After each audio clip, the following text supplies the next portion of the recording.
2026ರ IPLಗಾಗಿ ನಡೆದಂತ mini action ನಲ್ಲಿ ಸಾಕಷ್ಟು ಸದ್ದು ಮಾಡಿದ ಟೀಮ್ ಅಂದ್ರೆ ಅದು KKR. ಹೈಯೆಸ್ಟ್ ಬಜೆಟ್ ನೊಂದಿಗೆ ಅಖಾಡಕ್ಕಿಳಿದಂತ ಈ ಫ್ರಾಂಚೈಸಿ ಹೈಯೆಸ್ಟ್ ಅಮೌಂಟ್ ಅನ್ನು ಕೊಟ್ಟು ಆಟಗಾರರನ್ನ ಖರೀದಿ ಮಾಡಿದೆ. ಅದರಲ್ಲೂ ಕೂಡ ಕ್ಯಾಮರಾನ್ ಗ್ರೀನ್ ಗಂತೂ 25 ಕೋಟಿ ರೂಪಾಯಿ ಸುರಿದಿದೆ.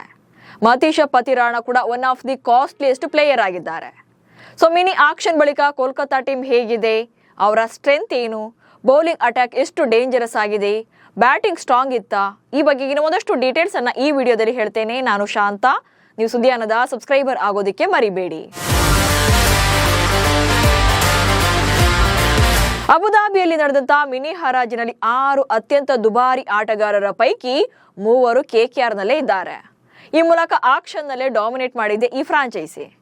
ಆಸ್ಟ್ರೇಲಿಯಾದ ಆಲ್ರೌಂಡರ್ ಕ್ಯಾಮರೂನ್ ಗ್ರೀನ್ಗಂತೂ 25.20 ಕೋಟಿ ರೂಪಾಯಿನ ನೀಡಿ ಖರೀದಿ ಮಾಡಿದ್ದಾರೆ. ಅಂಡ್ ಪವರ್ ಪ್ಲೇ ಹಾಗೆ ಡೆತ್ ಓವರ್ ಸ್ಪೆಷಲಿಸ್ಟ್ ಬೌಲರ್ ಆಗಿರುವಂತ ಮತೀಶ ಪತಿರಾಣಗಾಗಿ 18 ಕೋಟಿ ರೂಪಾಯಿನ ಸುರಿದಿದೆ. ಅಂಡ್ ವಿಕೆಟ್ ಕೀಪರ್ಗಳಾಗಿ ಕಿವೀಸ್ ಆಟಗಾರರಾದಂತ ಫಿನ್ ಅಲೆನ್ ಹಾಗೆ ಟಿಮ್ ಸೀಫರ್ಟ್ ಹಾಗೆ ತೇಜಸ್ವಿ ಸಿಂಗ್ ಅವರನ್ನ ಪಿಕ್ ಮಾಡಿದೆ. ಮೊದಲಿಗೆ ಯಾವ್ಯಾವ ವಿಭಾಗದಲ್ಲಿ ಎಷ್ಟು ಪ್ಲೇಯರ್ಗಳು ಇದ್ದಾರೆ ಅನ್ನೋದನ್ನ ನೋಡ್ತಾ ಹೋಗೋಣ.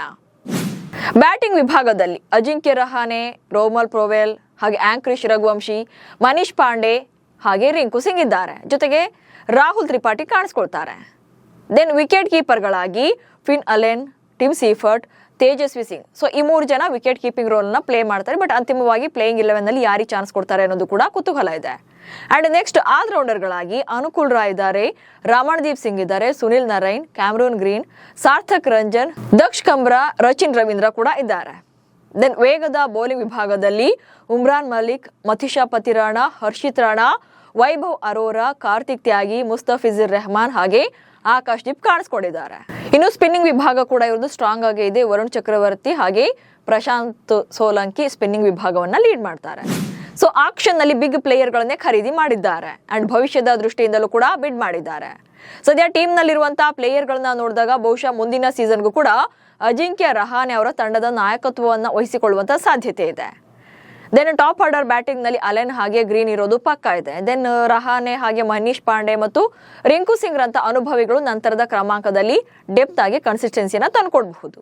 ಸೊ ತೇಜಸ್ವಿ, ಸಾರ್ಥಕ್, ರಂಜನ್ ರಂತ ಯುವ ಪ್ರತಿಭೆಗಳು ಕೂಡ ಕ್ಲಿಕ್ ಆಗಬಹುದು, ಅಥವಾ ಪ್ಲೇಯಿಂಗ್ 11 ನಲ್ಲಿ ಅವಕಾಶ ಸಿಕ್ಕರೆ ಇವರು ಕೂಡ ಕ್ಲಿಕ್ ಆಗಬಹುದು. ದೆನ್ ರಚಿನ್ ರವೀಂದ್ರ ಕೂಡ ಪ್ಲಸ್ ಆಗುವಂತ ಸಾಧ್ಯತೆ ಇದೆ. ಬೌಲಿಂಗ್ ನಲ್ಲಿ ರಾಣಾ, ಪತಿರಾಣ, ವರುಣ್, ಶಕ್ತಿ. ಎಸ್, KKR ನ ಮೇನ್ ಸ್ಟ್ರೆಂತ್ ಅಂದ್ರೆ bowling squad. Death over specialist Pathirana pace attack lead ಮಾಡ್ತಾರೆ. ಅಂಡ್ ಮುಸ್ತಫಿಜುರ್ ರೆಹಮಾನ್ ಅನುಭವಿ ಬ್ಯಾಕಪ್ ಆಗ್ತಾರೆ. ಟೀಮ್ ಇಂಡಿಯಾದ ಆಲ್ ಫಾರ್ಮೆಟ್ ಬೌಲರ್ ಆಗಿರುವಂತಹ ಹರ್ಷಿತ್ ರಾಣಾ ಕೂಡ ಇಲ್ಲೇ ಇದ್ದಾರೆ. ದೆನ್ ವೈಭವ್ ಅರೋರಾ ಹಾಗೆ ಆಕಾಶ್ ದೀಪ್ ಕ್ವಾಲಿಟಿ ಬ್ಯಾಕಪ್ ಹಾಗೆ ಹೊಸ ಬಾಲ್ ನಲ್ಲಿ ಇಂಪ್ಯಾಕ್ಟ್ ಮಾಡ್ತಾರೆ. ದೆನ್ ಯುವ ಲೆಗ್ ಸ್ಪಿನ್ನರ್ ಪ್ರಶಾಂತ್ ಸೋಲಂಕಿ ಕೂಡ ಅನುಭವಿ ಜೋಡಿಗಳಾದ ವರುಣ್ ಚಕ್ರವರ್ತಿ ಹಾಗೆ ನರೇನ್ ಜೊತೆಗೆ ಸಾಥ್ ಕೊಡುವಂತ ಚಾನ್ಸಸ್ ಇದೆ. ದೆನ್ ಮಧ್ಯಮ ಓವರ್ಗಳಲ್ಲಿ ರನ್ಸ್ ಗಳನ್ನ ಕಂಟ್ರೋಲ್ ಮಾಡುವಂತ ಸಾಮರ್ಥ್ಯ ಈ ಎಲ್ಲಾ ಬೌಲರ್ಗಳಲ್ಲಿ ಇದೆ. ಹೀಗಾಗಿ ಬೌಲಿಂಗ್ ಅಂತೂ ಸೂಪರ್ ಸ್ಟ್ರಾಂಗ್ ಆಗಿ ಕಾಣ್ತಾ ಇದೆ. ಹಾಗಂತ ಈ ತಂಡದಲ್ಲಿ ವೀಕ್ನೆಸ್ ಏನು ಇಲ್ವಾ ಅಂದ್ರೆ ಖಂಡಿತವಾಗ್ಲೂ ಇದೆ. ರಿಂಕು ಸಿಂಗ್ ಮೇಲೆಯೇ ಫಿನಿಶರ್ ಡಿಪೆಂಡೆನ್ಸಿ. KKR ಟೀಮ್ ಸದ್ಯಕ್ಕೆ ಚೆನ್ನಾಗಿ ಕಾಣ್ತಾ ಇದ್ರು ಕೂಡ ಲೀಗ್ ಆರಂಭವಾದ ಟೈಮಲ್ಲಿ ಕೆಲ ಸಮಸ್ಯೆಗಳು ಎದುರಾಗುವಂತ ಸಾಧ್ಯತೆ ಇದೆ. ಇದನ್ನ ಕೆಲ ಕ್ರಿಕೆಟ್ ಎಕ್ಸ್ಪರ್ಟ್ಗಳು ಕೂಡ ಹೇಳ್ತಾ ಇದ್ದಾರೆ.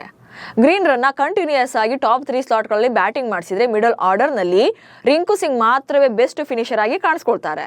ಉಳಿದಂತೆ ಆಂಕ್ರಿಶ್ ರಘುವಂಶಿ, ರಮಣ್ದೀಪ್ ಸಿಂಗ್, ಮನೀಶ್ ಪಾಂಡೆ ಹಾಗೆ ಸುನಿಲ್ ನರೈನ್ ರಂತ ಆಟಗಾರರ ಮೇಲೆ ಡಿಪೆಂಡ್ ಆಗಬೇಕಾಗುತ್ತೆ. ಸೊ ಕೆಳ ಕ್ರಮಾಂಕದಲ್ಲಿ ನರೈನ್ ಡಲ್ ಆದ್ರೂ ಕೂಡ ಅಚ್ಚರಿ ಇಲ್ಲ, ಯಾಕಂದ್ರೆ ಅವರು ನರೈನ್ ಕ್ಲಿಕ್ ಆಗಿರೋದೇ ಓಪನರ್ ಆಗಿ. ಹೀಗಾಗಿ ಫಿನಿಶರ್ ರೋಲ್ ನಲ್ಲಿ ಸ್ವಲ್ಪ ಇನ್ಬ್ಯಾಲೆನ್ಸ್ ಅನಿಸ್ತಾ ಇದೆ. ಇನ್ನು ಬೌಲಿಂಗ್ ನಲ್ಲಿ ಪತಿರಾಣ, ಮುಸ್ತಫಿಜುರ್ ರೆಹಮಾನ್ ಹಾಗೆ ಆಕಾಶ್ ದೀಪ್ ಅವರೆಲ್ಲ ಕೂಡ ಈ ಹಿಂದೆ ಫಿಟ್ನೆಸ್ ಸಮಸ್ಯೆಗಳನ್ನು ಎದುರಿಸಿದ್ರು. ಅದರಲ್ಲೂ ಬಾಂಗ್ಲಾದೇಶ ಕ್ರಿಕೆಟ್ ಮಂಡಳಿಯಿಂದ ಮುಸ್ತಫಿಜುರ್ ಅವರಿಗೆ NOC ವಿಚಾರದಲ್ಲಿ ಕೆಲ ಅಡೆತಡೆಗಳಾಗುವಂತ ಚಾನ್ಸಸ್ ಕೂಡ ಇದೆ.